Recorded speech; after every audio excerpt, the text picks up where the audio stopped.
Welcome into 49ers Access. My name is Sterling Bennett, and well, folks, the NFL offseason just got a heck of a lot more interesting because the Maxx Crosby trade to the Baltimore Ravens is dead. The San Francisco 49ers are eyeing a massive deal with the Dallas Cowboys for one of their pass rushers, and we have so much more to get into. What does day 3 of free agency hold for the 49ers? Who are the players returning in 2026, and just who might be out the door after day 2 commences at midnight tonight, which is in 4 hours on the West Coast. But don't forget to like, share, subscribe, leave us that 5-star audio podcast review because we have a lot to get into tonight. And that really starts off with the Las Vegas Raiders and the Baltimore Ravens deal involving Maxx Crosby no longer existing. The Baltimore Ravens have backed out of the Maxx Crosby trade that sent 2 first-round draft picks to Las Vegas in exchange for Crosby because the All-Pro Pro Bowl edge rusher failed his physical. Now, there's some nuances into what that means. That could mean he isn't healthy. His agent says otherwise. That can also mean that it's a projection of health that Baltimore is simply too scared to commit to. It feels like the latter, but it could be the former. We simply do not know what the status of Maxx Crosby's health is. He had a knee surgery in January.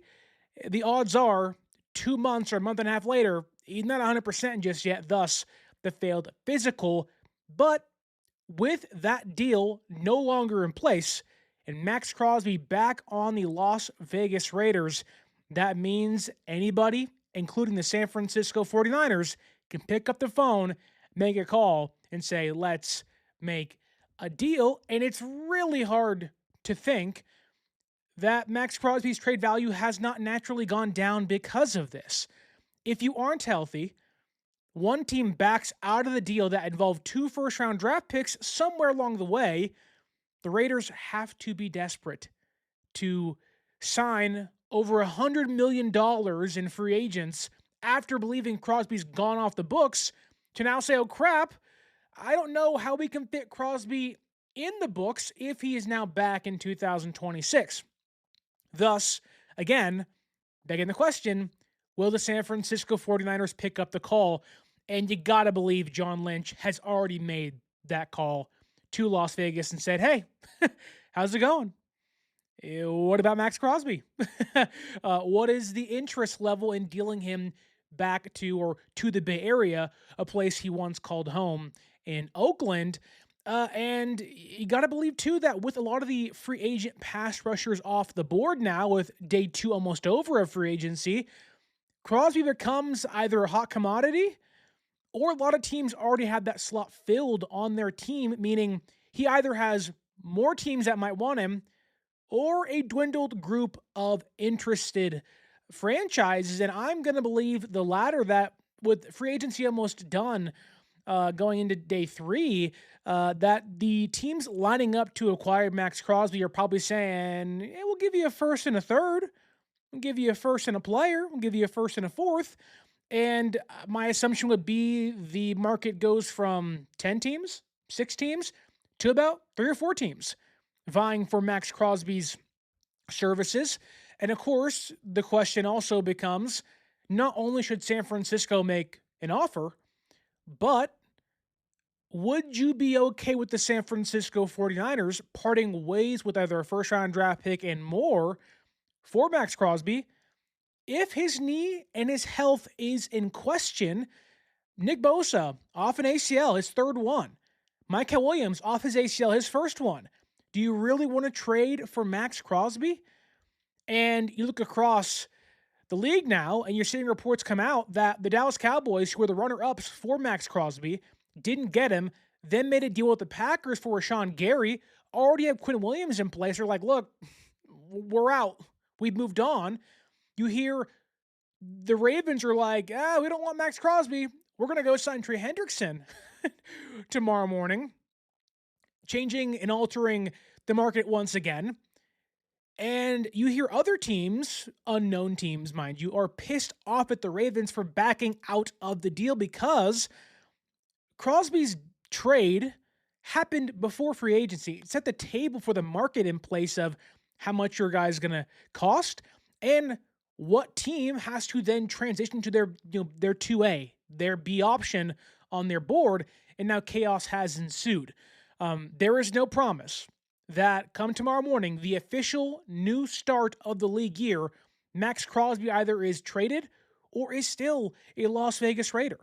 There's no promise that a lot of signings that happened for edge rushers or other players go through because teams pivot to, well, Maxx Crosby's out there. Can we make a deal for him before we ink X, Y, and Z player to, $100 million collectively in new contracts?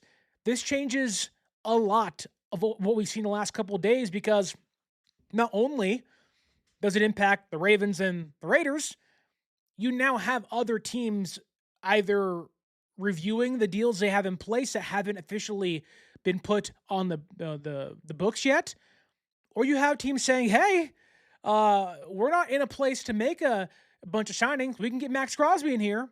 So much is going to happen. Teams are pissed off. The NFL's pissed off, as they should be. This rarely ever happens, and it shouldn't happen. Maxx Crosby probably isn't healthy. That's what I believe. And the Ravens knew that when they quote-unquote traded for him 2 days ago and seemingly kind of put their stamp on the offseason, said, that's our big move, we're done. And the Raiders then inevitably gone out there and signed $150 million of contracts thinking, okay, Crosby's gone. We can fit all these guys under the books. And now all of a sudden, you can't. Or at least right now, at the hour of 8:07 p.m. on the West Coast, the day before the new league starts, a lot's changing behind the scenes. There's got to be some panic in place, and we have seen reports now by Diana Rossini and Schefter of ESPN that, yes, teams are calling the Raiders, but the Raiders are also calling teams trying to trade Maxx Crosby. And I am not one that has been hammering the point of the Niners have to get him. The Niners make sense. In fact, I've been kind of against the idea of acquiring Maxx Crosby for 2 first-round draft picks, the injury stuff, the money stuff. However, I'm not fully on board yet, but I'm a little more interested now that the asking price will likely come down. First and a third, a second and a fourth. What can you involve in a trade that can make the Raiders blush and say, okay, but more importantly here, with the Raiders desperate to now move him off the team, maybe John Lynch can pull off, I don't want to call it a miracle, but maybe he can do the unthinkable. And we've heard all offseason that the Niners want Maxx Crosby. They called last offseason, couldn't get a deal done. They've called this offseason, trying to get a deal done. I would not be shocked to hear of teams like San Francisco, like the Rams, like Seattle, all once again picking up the phone and saying, hey, it's an NFC West arms race for a player like Maxx Crosby. What was once a first-round draft pick and more, now may be a second and more. And that, again, could re-involve the Rams, who already got Trent McDuffie, who already made a couple of signings so far in the offseason, but want to keep that 13th overall draft pick. That can involve the Rams again. That can involve Seattle, who turned their eyes toward Jonathan Grenard, have a ton of cap space in place, albeit many of that is kind of put aside for their big-name guys like JSN on the books and Witherspoon, and you have to think inevitably Byron Murphy and Darnold wants a raise. But, man, things have gotten a lot interesting. I'm not going to make a prediction, but I do not think Maxx Crosby will be a Las Vegas Raider. There's a world where this thing lingers up until draft night. There's a world where this thing gets done in the next 5 minutes. That's why this is so insane. But we have some questions in the YouTube chat and some comments by some of our favorites out here. Lori Matthews says, sounds like the Ravens got cold feet. Yeah, I don't know if this was maybe free agency not going their way, and maybe they had their hands on other players and didn't land them. and they said, look, let's back out. We can't afford this. And now with no deals done, let's say it's Linderbaum, the center they were going to lose to Las Vegas, and let's get him back. It feels icky. It really does, for lack of better terms. It feels like something happened. And then you learn that, the Ravens may be eyeing Trey Hendrickson, who, according to reports, wants $30 million and isn't budging off of that. So it'll be interesting to see what happens in the next couple hours and few days. But yeah, this feels more like, while Maxx probably isn't healthy, the Ravens certainly are the ones that got cold feet. Maxx wanted to be a Raven. He was posting on social media, "I'm a Raven." It was in his Instagram bio. It was all over his Instagram stories. Like, he was a Baltimore Raven in his eyes. And the Ravens knew what they were getting into. And all of a sudden, at the 19th hour, said, never mind. But that's why we all say legal tampering period and deals aren't official just yet. No deal thus far is official. Not a single one, including Maxx Crosby, as we've seen. Larry Matthews also says, the substation in Santa Clara would heal Maxx right up. It'd be pretty ironic if, for all the injuries San Francisco has had, Maxx Crosby comes to Santa Clara, plays aside the substation, and has the healthiest tenure of his entire career. Wouldn't that be something? We have a nice comment, though, by Fluffy Ninja, always a commenter here.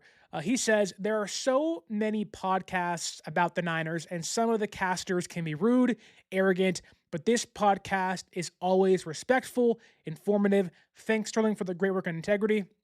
Fluffy, we're here to have fun, not disparage, and of course, we're here to talk some San Francisco 49ers.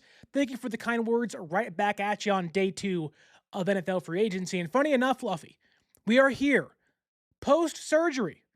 Your boy woke up at 7 or 5 o'clock in the morning and had surgery at 7:30 a.m. on my head. And we are here. We are chatting it up, talking some San Francisco 49ers. So the grind never stops, as the youngin said 10 years ago when I was 19 years old. And now I'm 29. My God, I'm getting old. But Kawachipto says, I would give them Mac in a second. I don't know if Mac Jones is in the cards for the Raiders, but anything might be on the table. Anything might be on the table. Let's see. Lori Matthews asks, can the Ravens get in trouble if another physical shows the knee thing was exaggerated? I don't think so.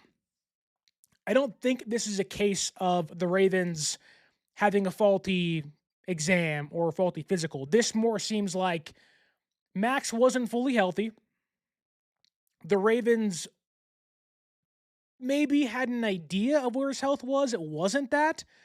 And they got cold feet. And because deals aren't official, you can't get in trouble. Like, this isn't like a team signing a player on a Wednesday, putting pen to paper, and then backing out last second. This isn't the Giants and Carlos Correa and the Mets and Carlos Correa, where it's like, what's happening here? Something's funky. Until pen's put to paper and it's passed through the league via fax, because they're so old with the fax machines. No, the Ravens are scot-free.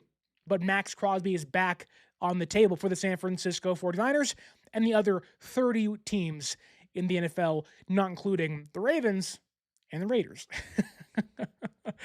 Niner Goat 16 says, Niners not looking like a bad organization after all. Look, the Niners, I think, have played free agency pretty smart so far. I know every year fans clamor for sign this guy and sign that guy. And I'm one of them to some degree, of like, oh, I like, these handful of players I would love to get the Niners hands on, but it's not the way things go. And I think that when you see the receiver market explode and you see the Mike Evans deal, which according to, or kind of leaning into a question from Anthony Ramos, he says, I hope the Mike Evans deal is official. Yes, Mike Evans deal is official tomorrow. And fingers crossed that goes through, unlike Maxx Crosby's deal. But yeah, look, San Francisco, I think, has played things pretty smart. Who they brought in, who they've let go. It's been kind of a lot of movement of smaller pieces. And that kind of always felt like the deal. They've tried to get big. They tried to go after John Franklin Myers, who they got outbid for with the Titans, but they now have their eyes turned to other bigger things. And that's a great transition into our next topic because, yeah, Maxx Crosby's out there. That's fine. I get that. Niner fans will say, well, what do you never know. And you're right. I thought we were done. Lo and behold, I look dumb because we're not done. Maxx Crosby's out there again, but the Niners are reportedly eyeing a different trade. The San Francisco 49ers, according to, if I can find his name really fast here on my phone for you, according to, here we go. Get things right, Sterling. Get things right. According to Nick Harris of the Star-Telegram in Dallas, Texas, he says, the San Francisco 49ers have inquired about trading for Dallas Cowboys defensive tackle Osa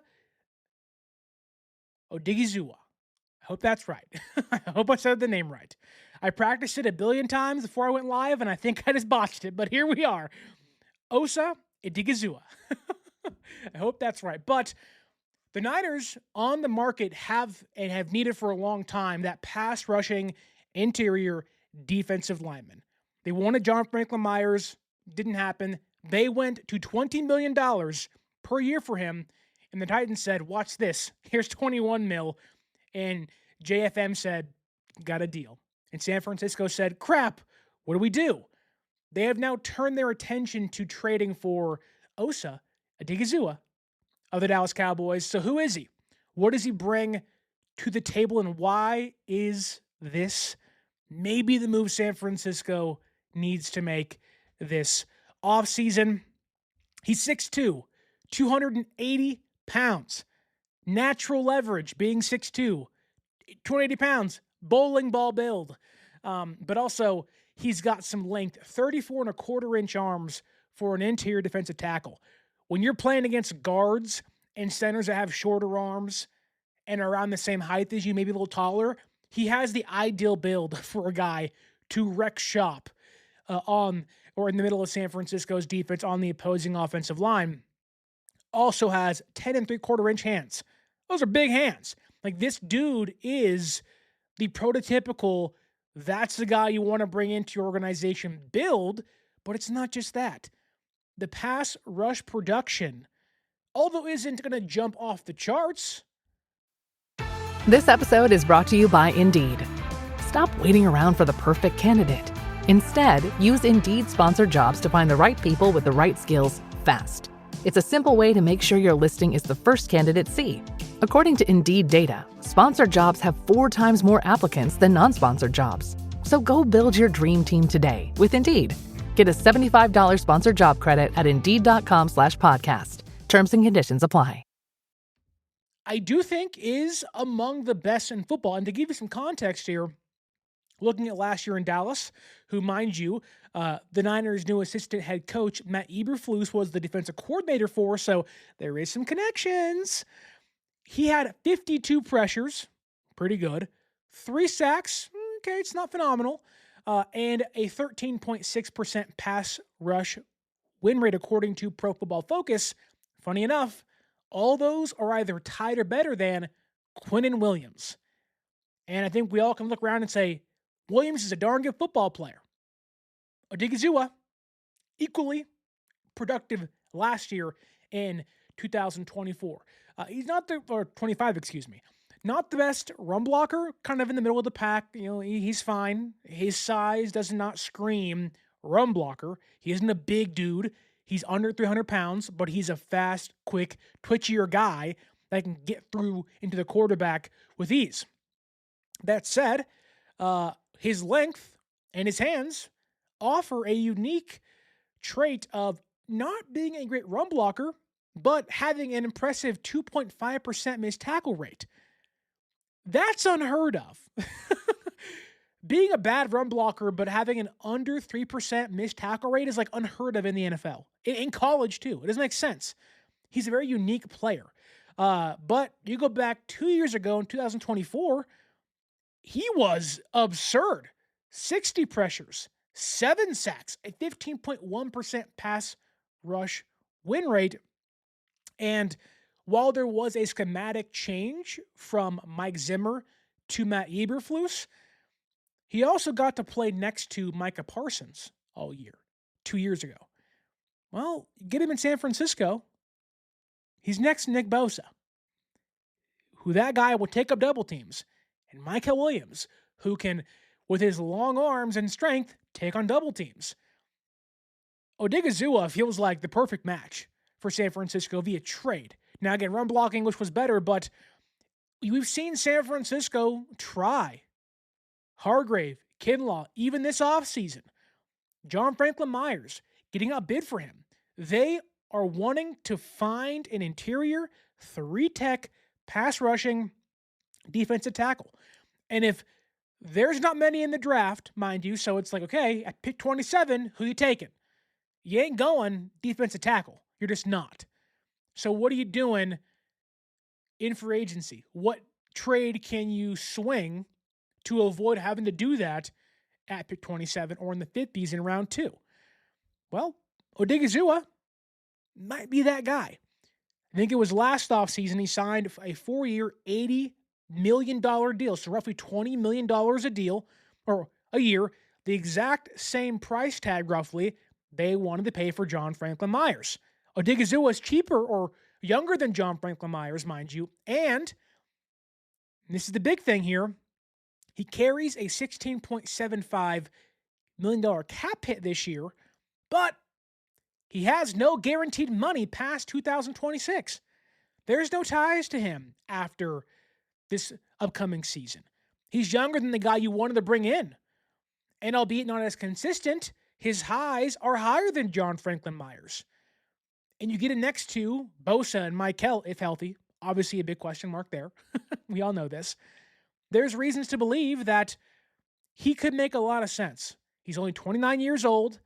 There are connections to San Francisco, and the value probably is around maybe a second-round draft pick, maybe a third and more. Who knows? My assumption is a second and more, but that can be a second and next year's draft pick, a second and the player. I don't know. But this is a deal that if San Francisco wants to avoid or feels like this is the guy to bring in, then yeah, the production's there. The talent's there. The contract, more importantly, is there. No guaranteed money after this season, $20 million per year. This is the guy. This feels like the dude the Niners want to bring in. Feels like the player that they've been looking for a long time. And they've tried so many other options, draft, free agency, even this year. Now try a trade. Let's do the final option in that book of, okay, draft, check off, that didn't work out. Free agency, that didn't work out. Okay, well, let's make a deal. And so I think Osa Odighizuwa, I hope that's right. I think the Niners could trade, they could probably trade a third-round draft pick and maybe a fifth, a third and a sixth next year, depending on what they do. I don't know what the Cowboys are thinking because they got to pay Rashawn Gary's contract when that's in the book. So they could be wanting to get rid of Odighizuwa for less because of that contract there on their books for this year. So we'll see what the asking price will be for him. But I would do a third and a little bit more. The highest I go would be a second, but that's steep because, again, there is no guaranteed money on the books for him. But however, it just, you want to be on the hook for a guy, second round draft pick. But even then, there's an argument to be made that you ain't finding a guy like him in round 1 this year. So why not do it for round 2? Like, that can make a lot of sense. And he fits the timeline of a guy under 30, under contract for about 3 more years. Like, and he can lower his cap hit each year because no guaranteed money on the books. So I'm on board. You got me, John Lynch. You got me, Dallas Cowboys. Give me Osa Odighizuwa this year in the offseason. Make a trade. Everyone's clamoring for Maxx Crosby and this receiver and make a splash. This could be the big splash they make that is equally as productive as John Franklin Myers, albeit Not as consistent, but higher ceiling, a little younger, but somebody that San Francisco desperately needs on their roster. And the Dallas Cowboys might be a little desperate to get rid of him because of their current cap situation. Let's dive back into the YouTube chat because we got some more questions here from some people. We have some I'm going to wait on because I want to answer them later on in the show. So, Lori Matthews, your question regarding a return guy, we'll get to that in a second. We'll get to some of the new additions they have. I see you, Fluffy. Brett Toth, I get it. I already have his breakdown here ready to go for you and tell you who he is. But Anthony Ramos asks a question off of Facebook, and he asks, are we going to get rid of Trent, and then are we going to trade for something? Look, the reports yesterday said Niners are open to trading Trent. Then today it was Niners don't want to trade Trent. That's all it is. It's all posturing. Niners are not going to trade Trent. They're not. It makes no sense. Doesn't fit what they want to do. Their timeline. And simply this does not add up at all. They had no backup plan. Trent is here to stay. For how long, I have no idea. But at least this year. And I'm assuming more into the future because they're going to have to extend him. Unless, again, all hell breaks loose like Maxx Crosby has happened with the Ravens and Raiders. No, Trent's here to stay. And your trade question, Osa Odighizuwa. That's your man with the Dallas Cowboys. He also asks, what about Dre Greenlaw? Should we bring him back? No. He wasn't healthy 2 years ago. Niners said, we want to bring him back. And I said, why? We're not going to be healthy. Then he wasn't healthy last year. Got cut 1 year into a contract. That was a massive deal for the Broncos because he couldn't stay healthy. Now fans are like, bring Dre back. Why? He hasn't been healthy for 2 years. No, I love Dre. I own his jersey. Big fan. Heartbroken with how things ended with his Achilles. And he came back. Got hurt again. Came back last year. Got hurt again. No. Let Dre go off into the sunset. Go elsewhere. In fact, to kind of put the nail in this conversation, not only should they not bring back Dre Greenlaw, I'd rather have Deebo Samuel back. And you know how I feel about Deebo. That means a lot coming from me. So no, do not bring back Dre Greenlaw. Moving along, though, on the show into what I'm calling the sponsored part of the show, because I want to remind you to use our promo code 49ersaccess, 49ERSACCESS at SeatGeek.com to save yourself $20 off your first purchase. Whether it's NFL tickets in the distant future, MLB, World Baseball Classic, spring training is happening. It's around the corner. It's coming up. It's here as we speak. The NBA is in full swing. Playoffs are around the corner too. And there's much, much more happening. There's concerts. There's whatever else you want to do for fun as the weather starts to heat back up. You want to save some money. So I know I do as well. Use that promo code 49ersaccess, 49ERSACCESS at SeatGeek.com and save yourself $20 off your first purchase. And a kind hello to our friend Niners Throwback in the chat. How's it going?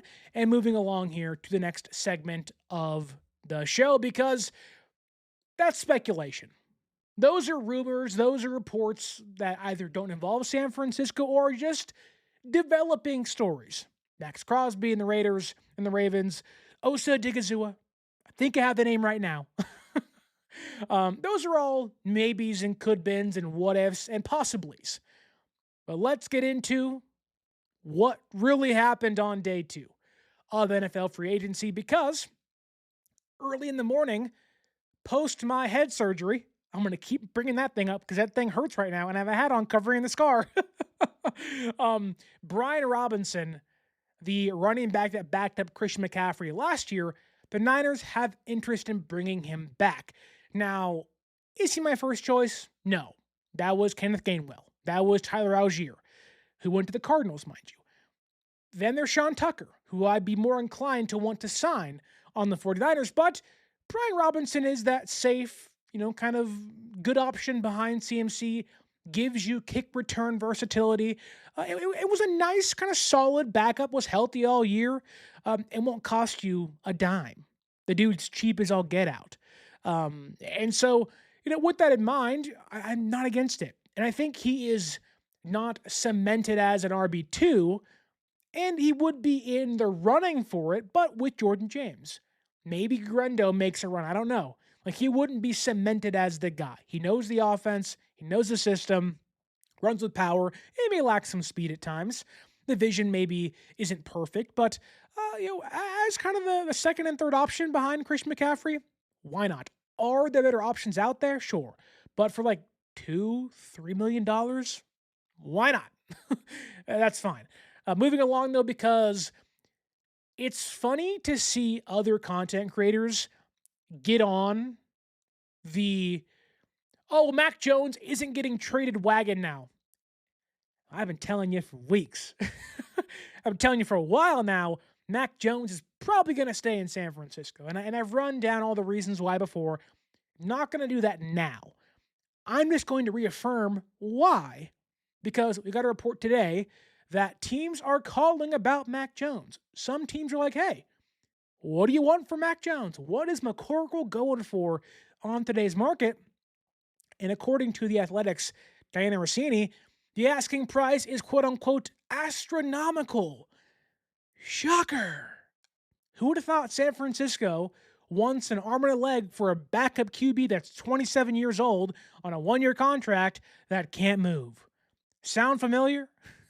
And they have a right to do that, but as every day goes by, including today, the suitors list dwindles.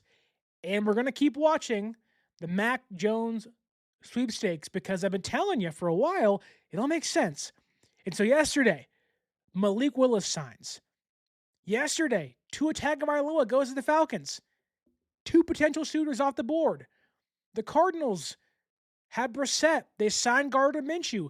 They tried to sign Jimmy G and things fell apart. How does that happen? I don't know, but Jimmy, what are you doing? But funny enough, on Twitter, when the Raiders were discussing cutting Geno Smith, I said, Geno's out there. This is going to affect Mac Jones' market. And I got laughed at. Oh, you don't know what you're talking about. Geno Smith, he's not going to impact Mac Jones' market. Oh, wait a minute. Look what just happened. Geno gets traded to the Jets, who also want Carson Wentz, mind you, meaning the Jets aren't getting Mac Jones. Now, maybe they weren't a suitor, I don't know, but they were a potential team. So in the last 2 days, you've lost 4 teams. The Dolphins, the Raiders, the Falcons, the Jets, the Cardinals. Now you only got 2. The Vikings and Steelers. As every day goes by, I'm just waiting for Aaron Rodgers agrees to come back to Pittsburgh for one final last dance-esque run with Mike McCarthy. Then it's down to the Vikings, who tomorrow is the new league year. That's when Kyler's getting cut from the Cardinals. That's when he'll sign with the Vikings, meaning there's nobody else left unless something insane happens and somebody else backs out of a deal or a trade. If you are in the business of wanting to trade Mac Jones, which I am, I know there's drawbacks. My dad just texted me and said, what would we do without Mac Jones if Purdy goes down? I don't know, but I'd value a 3rd-round pick more than a backup QB when you can sign Kirk Cousins, when you can sign Zach Wilson. It's a backup quarterback. Is he a good quarterback? Yeah, he saved the season last year. We're all in the same boat. I get that. Purdy has injury history. And look, maybe the astronomical price tag is because deep down, San Francisco knows. That turf toe for Purdy's was pretty serious last year. It might happen again. And Purdy broke rib once. He had a UCL problem. He had a shoulder issue. Maybe it'll happen again. Maybe the price tag being so high isn't indicative of San Francisco, just playing hardball. Maybe it's like, look, you have to pry him out of our hands. Now, do I think that is somewhat ridiculous? Yeah, maybe a little bit. But that could also mean San Francisco doesn't really view Brock Purdy not as the starter, but simply as he can't stay healthy for a full year. And when you're playing the Seahawks and the Rams and the Bears are coming up, they're good again. The Packers are good. You got to play the Lions at some point if they go to the playoffs. There's some good teams out there. Philadelphia will be whatever they're going to be. The Commanders can't be this bad again, right? The Giants are seemingly getting better too. Like, there's reasons to say that, if Purdy goes down, Mac Jones can be a playoff quarterback. Now, I have pushed back on that saying, you know what? I'd rather have the guaranteed compensation. And I think I still would. Because I think Zach Wilson can win you 2 games with this offense and this team. I think Kirk Cousins on a 1-year deal at 38 years old, 36 years old, can win you games in the NFL. Not a lot of them, but some. You also have Curtis Rourke back there, who I have no idea what he'll be, but he fits the offense pretty well. And again, stock high, sell. You never wait for the market to crash to sell. And guaranteed compensation to me is more valuable than potential compensation. So, like, you wouldn't work for the promise of $100, but you'd probably work for the promise of 85. Because, like, you know what? I can earn 85 guaranteed. But if I start at 25 and I can earn 100 based on parameters, it's like most people want a guaranteed base with incentives. But the guaranteed base has to be worth it. And you may get nothing. There is no guaranteed base of value compensation back going to San Francisco if Mac Jones stays for a year. There's none. And that to me is concerning. Now, is it life-altering? No. It's not going to break San Francisco. In fact, keeping Mac Jones may save San Francisco this year, for all I know. But right now, at this point in time, I'd rather have a third-round draft pick for Mac Jones because your backup quarterback's not supposed to play. And maybe that's why the Niners are like, wait a minute. Purdy's hurt each year for a couple games. Maybe we move along. What do we have here on the YouTube chat and on Twitter? Let's see. Nothing insane is breaking. Darnell Savage has signed with the Pittsburgh Steelers. Trey Pipkins goes back to the Chargers. What else do we have here? Nothing much. No breaking news. Team USA is getting their butt kicked up by Italy right now in the WBC, so that's a downer. But nothing big thus far. Thus, back to the YouTube chat we go after a brief pause in the action. Ryu Ken says, trade for Maxx Crosby. No one's blocking Bosa, Michael, Collins, and Max. Do it, Lynch. Sure. Okay, it's fair. It's a fair point. We'll see what happens. I will need to be convinced, but it's hard to argue with that statement right there. Really hard to. Laurie Matthews says in the YouTube chat, hanging on to Mac Jones might not be too bad. Maybe a QB gets hurt during camp and the price goes up. Yeah, it's fair. However, should the Niners wait for camp to get compensation back and get draft picks in 2 years, or I guess in next year, really? Or do you want it now? You have to weigh that too. Your point is spot on that somebody could get hurt. Joe Burrow is always hurt. The Bengals want to salvage their season. You give Mac Jones, Jamar Chase, and T. Higgins, and you go have some fun. However, at that point, you're already punting on this year's draft, and you're trying to get guaranteed compensation for next year's draft, which at that point, just keep Mac Jones.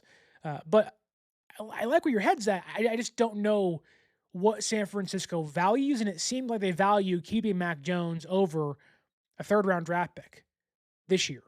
And they're going to risk getting nothing back in 2 years' time.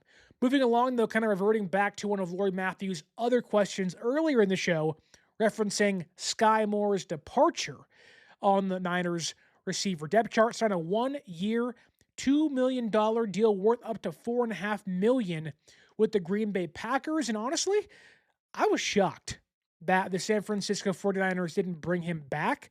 Could they do better? Sure, you always can. However, Skyy Moore was a big part of that increased and productive and efficient special teams group last year, had many big returns, caught the ball inside his own 10-yard line on punts a little too much, in my opinion. But besides that, really didn't hurt San Francisco.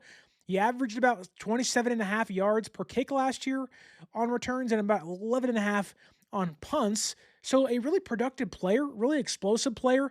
Didn't score a touchdown, but almost did to open the Cardinals game in Arizona this past season. And for $4.5 million with incentives included, it's a nice contract for a player like Skyy Moore. I don't think he's worth that in the overall scheme of things. I don't know where he fits on the Packers depth chart because they have Christian Watson. They have, I'm forgetting his name, but the guy they drafted last year in the first round. Then they have Jaden Reed and Dontavian Wicks, and you have Skyy Moore, and you have Bo Melton in there in some capacity. I don't know where he fits. I mean, he might just be a return man again, which that's fine, but paying roughly $4.5 million with incentives included for a return guy, that seems ill-advised unless they have more planned for him to take on a bigger role in the offense, which LaFleur uses all the receivers. Shanahan doesn't, so maybe that is a better fit for him out there in Green Bay. But it asks the question and begs the question, who is the Niners return man next year? Now, they have some in-house options already on the team. Some have said Ricky Pearsall. I'd hate that. He's never healthy, and I wouldn't want him being the receiver 1 or 2 on this roster, then also doing kicks when he's never been healthy. Be a healthy receiver first, then do kicks, in my opinion. But there are some depth options that could be returners for the 49ers next year. Isaac Guerendo, 4.3 speed. He couldn't see the field if his life depended on it last year, but he's got the speed. The vision lacks for sure, but explosiveness is there. And if you're not going to have him be your RB2 or 3, give him a chance to be a return guy. There is explosiveness in him. And I do think a player of his value or a player of his archetype does fit the return role. We all kind of gushed about, well, if Guerendo can't be the RB2 coming into last year, the return rules are built for him. Teams are going to running backs and receivers, kind of bigger bodied guys to be return men, knowing there is a chance to break free each and every opportunity you get. And Guerendo, I think, has that kind of boomer bust potential as a return guy. So that's one player. The next guy, barring health, is Jacob Cowing, who the Niners have often tried to get him on punts in practices and in training camps and in preseason games. But again, health has bit him, unfortunately. And I don't know what his kick return status is, but nothing an offseason can't fix, in my opinion. So Jacob Cowing, if you're going to be the receiver 5 and 6 on a roster, do something. That's why Skyy Moore is so valuable. He did something. He helped you a lot as a return guy. So Cowing can make some sense. The underrated kind of, I forgot he was there piece is Junior Burgeon. Don't forget, for all the bad Junior Burgeon did in the preseason last year, muffing a few punts and kicks, he was, I think, whatever division Montana is in, he was like the return man of the year. Like, there's a reason why he was the 7th round last pick of the Niners draft class, because he has a very specific skill set. And it's exactly replacing Skyy Moore. So Junior Burgeon could be on the roster in some capacity being the return guy next year. Okay. We have Leah saying, I sound like Kermit the Frog. Well, I'll take that and say, okay. But then they reveal themselves as Cowboy Nation at the Niners. Well, that's your problem right there. You can't come in here spewing some nonsense and then go, F the Niners, go Cowboys. I mean, look, all due respect, win a playoff game first, then talk trash. That's how this thing works. So, moving along to the final return option that San Francisco could bring in in this year if they want to bring back Brian Robinson. He was the return man number 2 last year. You bring him back, he becomes your de facto return man number 1. So those are 4 guys that San Francisco can turn to in 2026 that can kind of be underrated, or guys that are kind of fringe bubble roster spot dudes that can earn an opportunity in a different capacity. Jordan Elliott, though, moving along on the departures for the San Francisco 49ers, signed a 2-year, $8 million deal upwards, or worth up to $8.5 million with the Titans. He's the first Niner this offseason to join Robert Saleh in Tennessee. And I'm not going to lie, I wasn't shocked. Just kind of happy, expected. Very durable player. Played 31 out of 33 games the past couple seasons in San Francisco, but very replaceable to a point of he shouldn't have been starting for this team last year in front of Alfred Collins and CJ West. So not a shock there. Not a shock there. Just, man, I kind of like, all right, cool. You got one, Robert. You stole one. Not a great one, though. But we're happy for Jordan Elliott, nevertheless. However, not too torn up about losing him this offseason. But San Francisco did bring in 2 people. One of them is a return of Garrett Wallow, the veteran linebacker who was claimed off waivers during the season from the Broncos this past year, who ended up starting and winning a playoff game for the San Francisco 49ers against the Philadelphia Eagles. He's back on a 1-year contract, and he plays the game right, with passion, with fire. He's a backup, kind of Will Sam linebacker. Doesn't play Mike, but is solid depth and gives you exceptional special teams flexibility. So that's good there. It also led me to ask, is Luke Gifford not coming back? You never know. But Wallow seemingly, as of day 2 of free agency, feels like the Luke Gifford replacement of the linebacker core. And Lee is going on. He is going off in the comments. Wow. Having a good time on a Tuesday night. But the Niners did make one addition that is new today. It is their 3rd brand new free agent signing, joining Mike Evans and Ladarian Lowe, of the 2 day 1 free agent signings by San Francisco. But tonight, late on the East Coast, Brett Toth, Philadelphia Eagles lineman who's played tackle, guard, and center, joined the San Francisco 49ers via a 1-year contract. This screams a Matt Hennessy replacement. He's played tackle, left guard, and center in his career. He's 6'6", 304. Pretty big for a center. So maybe Nick Zakelj is the backup center. Wouldn't love that, but, whatever. And maybe he's the backup left guard. He's the veteran Ben Bartch replacement of the bunch, or maybe a camp body for no money at all. Over his career, his PFF grades are a 59.9 pass blocking grade, with 4 sacks allowed and 25 pressures. However, he's a more adequate run blocker, a 63.82 run grade. And he's kind of gone back and forth in his success with gap and wide zone or zone running schemes. So a very kind of low ceiling, middling floor player, not going to give you much, but a veteran camp preseason depth option when it's all said and done that can play 3 different positions. So good on Brett Toth. San Francisco gets their 2nd offensive lineman. Not big names, but their 2nd offensive lineman in 2 days. See, folks? They're addressing the offensive line. Just in the weirdest ways possible.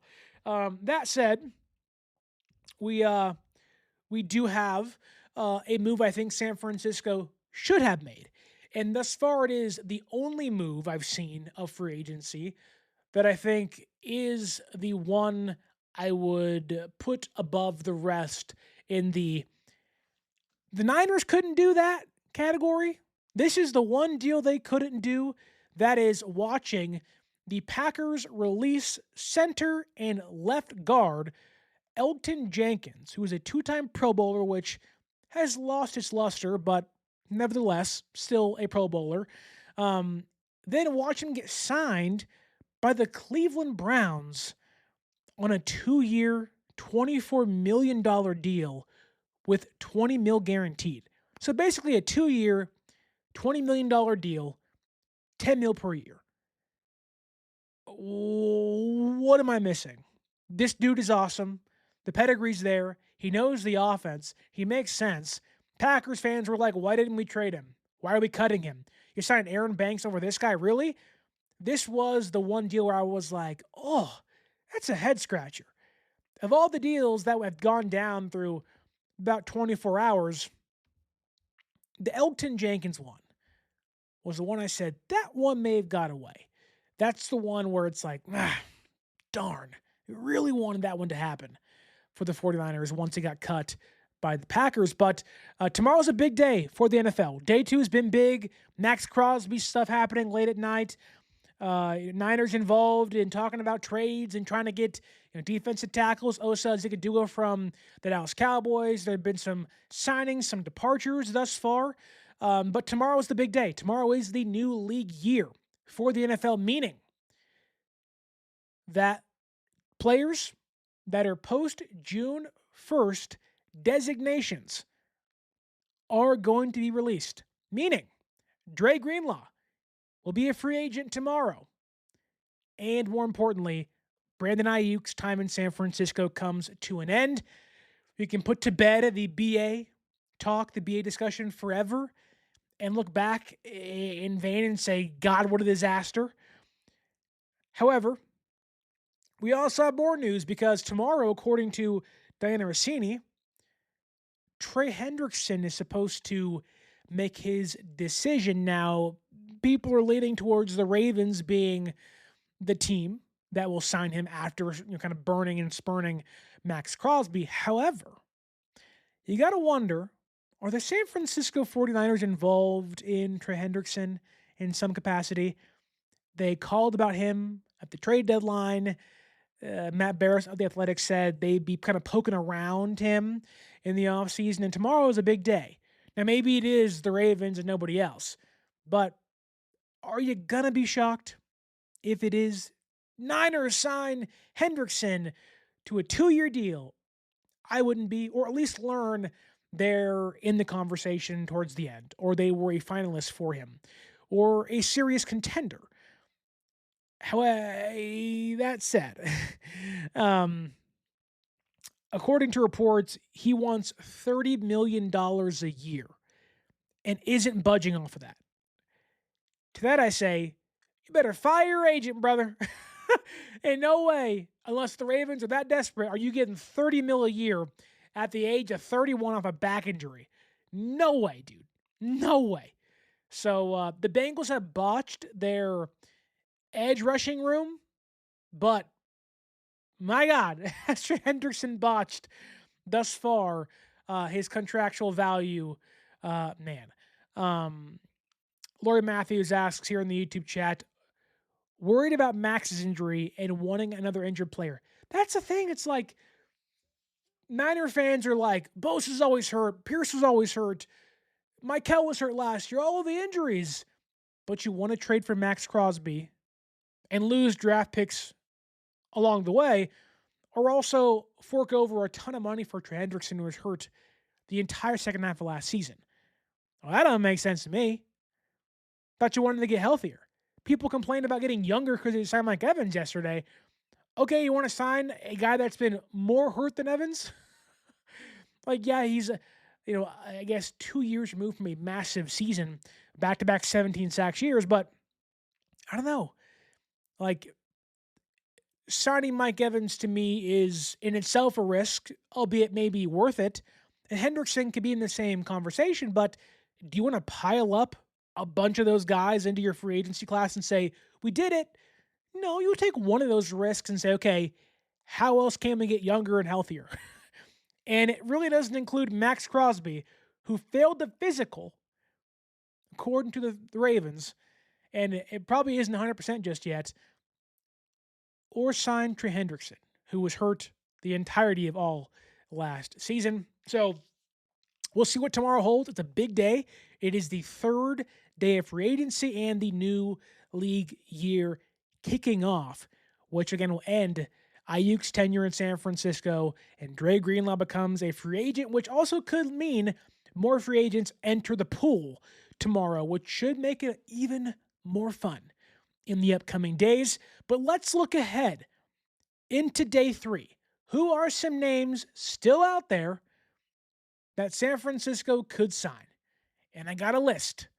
I'll mention that they could make a trade for Jonathan Grenard. If they want an edge rusher and they want to make a deal for a trade, don't get Maxx Crosby. Get Grenard. He's cheaper. He wants a new deal. You can lower his cap hit in the process. Already under contract for 2 years and not going to cost as much. That's who I'd go for. But other guys on the list. Clavon Chason, still a free agent. The Patriots signed Jamont Jones, ending Chason's tenure out there in New England. Thus, meaning he maybe is up for grabs for San Francisco if they want to cut Bryce Huff, which hasn't happened yet but could happen tomorrow. Watch out for that too.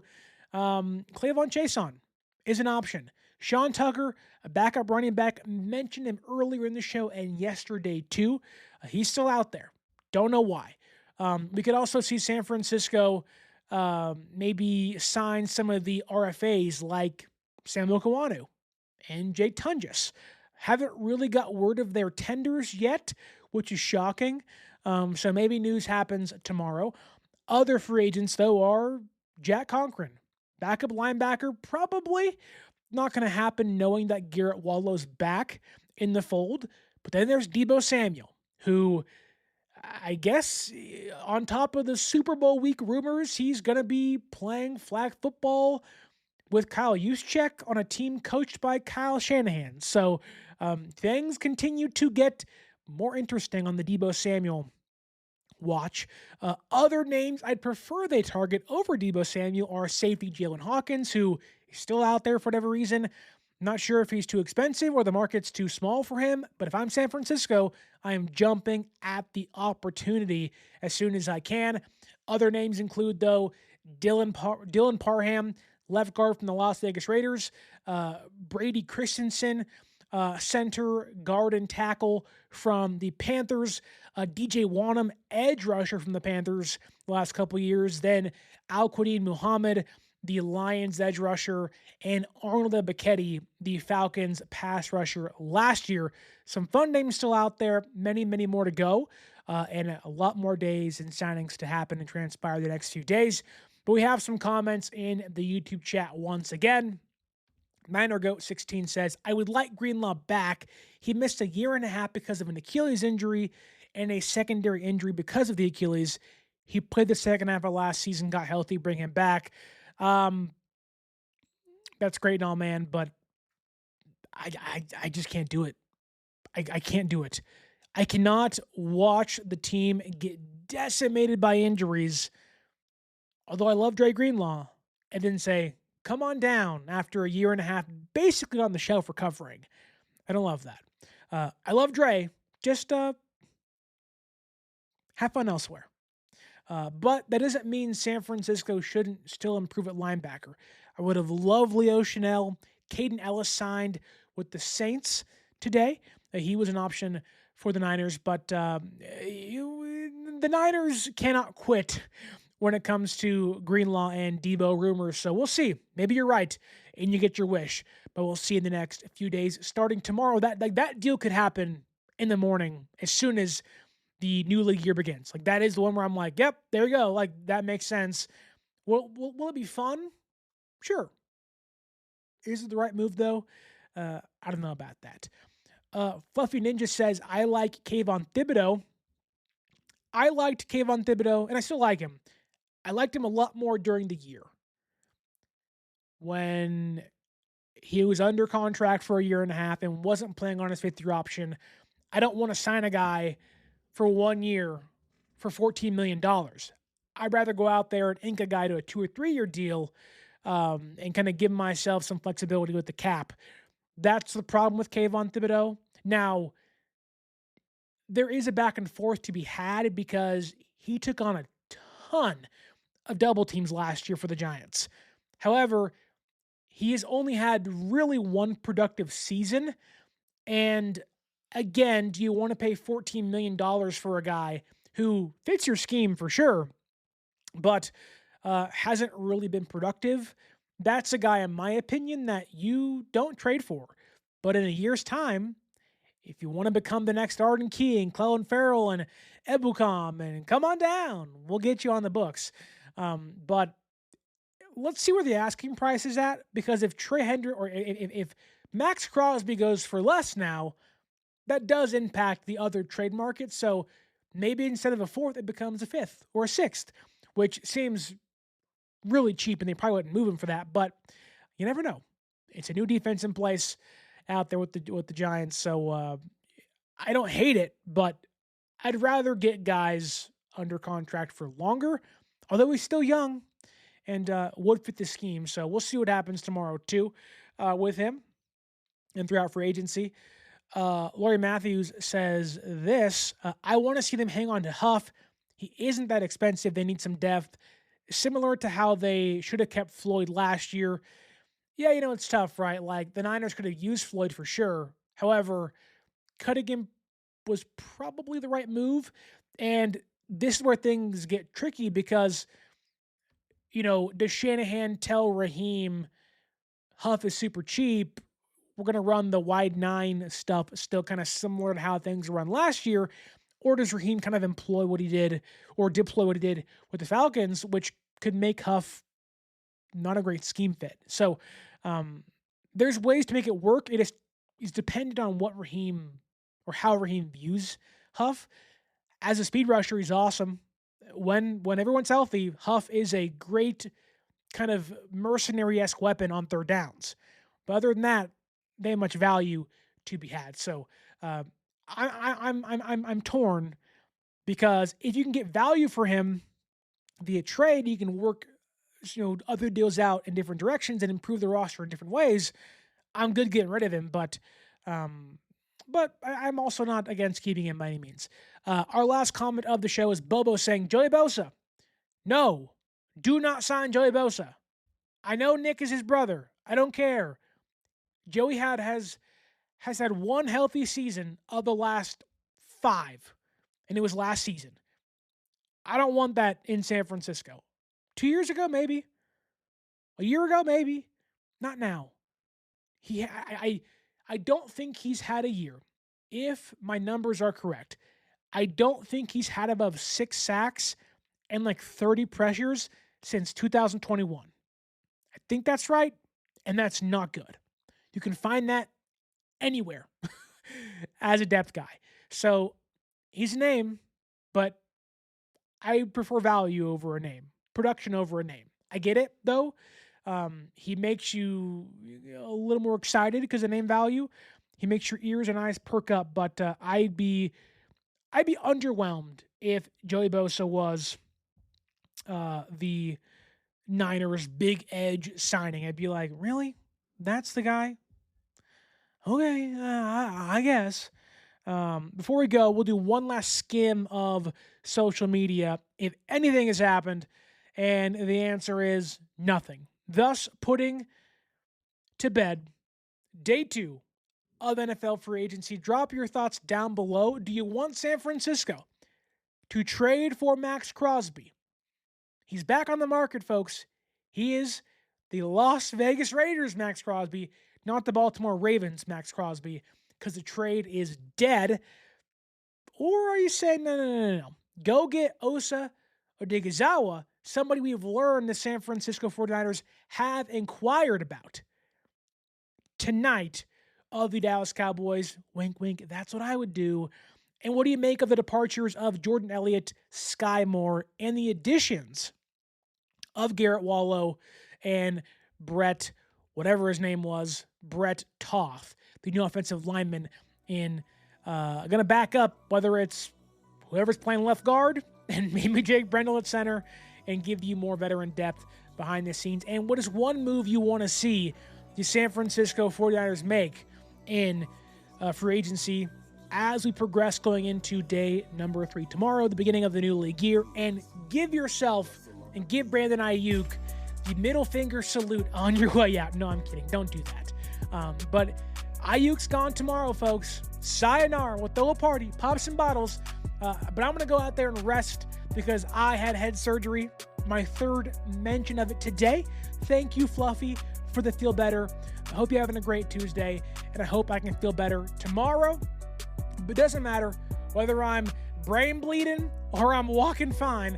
We'll be right back here on the show talking Niner football, reacting to day 3 of NFL free agency. But don't forget to like, share, subscribe, leave us your 5-star audio podcast review. Thank you to everybody in the YouTube chat. Follow us on social media at 49ers_access is the X, or Twitter, 49ers.access is the Instagram, and use that promo code 49ersaccess, 49 ERS ACCESS at SeatGeek.com to save yourself $20 off your first purchase.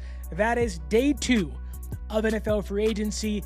Drop your thoughts down below, and as always, my name is Sterling Bennett, and stay faithful.